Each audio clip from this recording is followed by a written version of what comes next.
What kind of man can win over an audience with a dazzling smile while hiding a monstrous secret?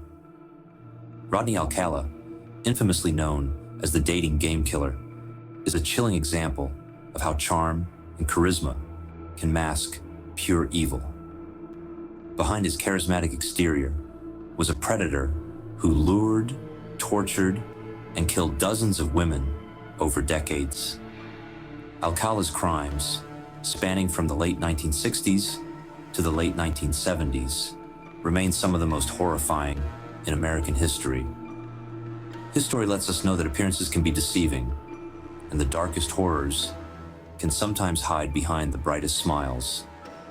Alcala's arrest in 1979 brought an end to his reign of terror, but the scars he left behind remain. His trial revealed the depths of his depravity, shocking the nation.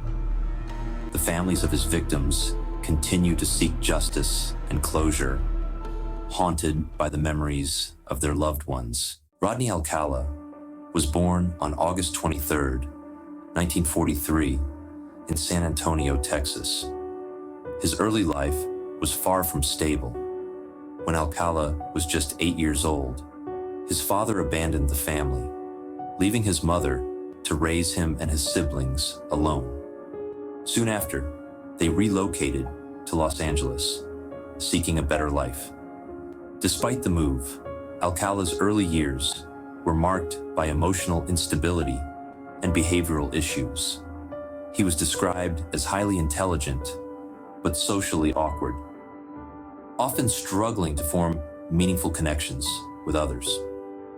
In 1960, Alcala joined the U.S. Army, but his time in the military was short-lived. After a nervous breakdown, he was diagnosed with antisocial personality disorder and honorably discharged. This diagnosis would later provide chilling insights into his ability to manipulate and harm others without remorse or empathy. During his time in Los Angeles, Alcala developed a passion for photography, which he used as a tool to lure his victims. His charm and talent behind the camera masked his sinister intentions, making him a dangerous predator hiding in plain sight. Following his discharge, Alcala pursued higher education, enrolling at UCLA, where he earned a degree in fine arts. Later, he moved to New York City and studied film at New York University under the famous director Roman Polanski. His time at NYU marked the beginning of a double life. By day, he presented himself as a talented artist with a promising future, but by night, he prowled the streets, seeking victims to satisfy his violent urges. Photography became both a passion and a tool for manipulation, allowing Alcala to approach women under the guise of building a portfolio. He convinced countless young women and children to pose for him, exploiting their trust to fulfill his predatory desires. Alcala's first known attack occurred in 1968 when he lured 8-year-old Tali Shapiro into his car by offering her a ride. A Good Samaritan witnessed the abduction and called the police. When officers arrived at Alcala's apartment, they found Tali unconscious, beaten, and sexually assaulted. However, Alcala fled before he could be arrested, leaving the young girl to survive her ordeal, but carry the scars of his brutality. This marked the beginning of a long and horrifying trail of crimes.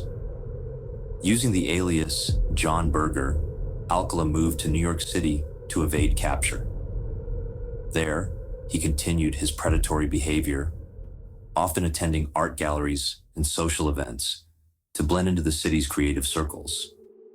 He worked as a photographer, using his camera as a weapon to lure women, gaining their trust before subjecting them to unimaginable horrors.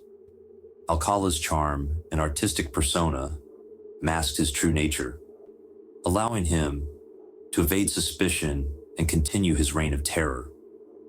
His art often reflected his dark thoughts, a chilling glimpse into the mind of a predator.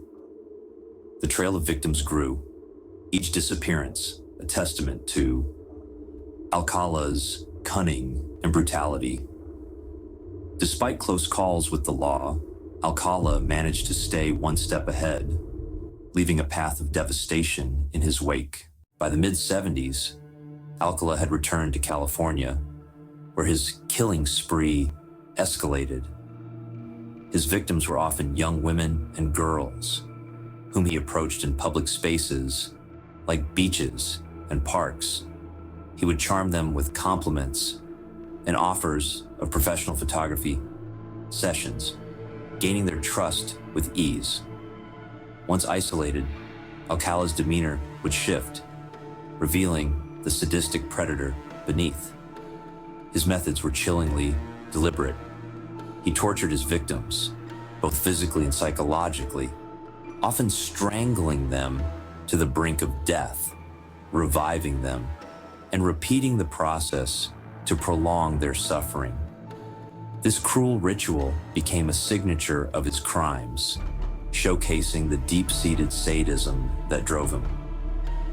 In 1978, Alcala's public persona took an eerie turn when he appeared as a contestant on the popular television show The Dating Game. Introduced as a successful photographer, Alcala won the competition with his wit and charm.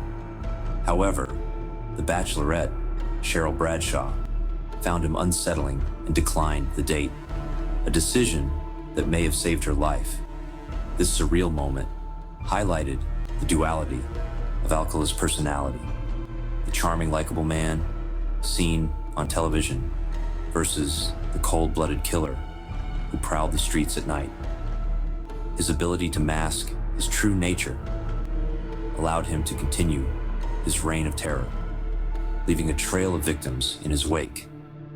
Despite the growing number of victims, Alcala managed to evade capture, his charm and cunning making him a formidable adversary for law enforcement. The public remained unaware of the true extent of his crimes as fear and confusion spread through the communities he targeted. The case that ultimately led to Alcala's downfall was the 1979 disappearance of 12-year-old Robin Samsoe in Huntington Beach, California. Robin vanished while riding her bike to a ballet class, and her remains were found days later in a remote area. Witnesses reported seeing a man matching Alcala's description, talking to Robin before her disappearance. When police searched Alcala's home, they discovered a collection of hundreds of photographs of young women and children, some in provocative poses. Many of these individuals remain unidentified, raising the chilling possibility of additional victims. This discovery provided investigators with crucial evidence linking Alcala to a series of unsolved murders. Alcala was arrested and tried for Robin Samsoe's murder in 1980, but his case became a legal quagmire. He was convicted and sentenced to death, but the verdict was overturned twice due to procedural errors. Meanwhile, advancements in DNA technology allowed law enforcement to link Alcala to several cold cases, revealing the full extent of his crimes. In 2010, he was convicted of 5 murders in California, including those of Jill Barcombe, Georgia Wickstead, Charlotte Lamb, Jill Parenteau, and Robin Samsoe. During his trial, prosecutors highlighted Alcala's gruesome pattern of torture and psychological manipulation, describing him as a sadistic killer who derived pleasure from his victims' suffering. Alcala's lack of remorse and chilling courtroom behavior, including self-representation and bizarre theatrics, only added to the horror of his story. His ability to blend into society charm his victims and evade capture for years raises deeply unsettling questions about the systems that failed to stop him sooner. How many lives could have been saved if the red flags in his past had been acted upon more decisively? And how do we reconcile the image of a man who won a television game show with the horrors he inflicted on his victims? Let us know your thoughts in the comments below. Don't forget to like this video and subscribe to the channel for more in-depth true crime stories.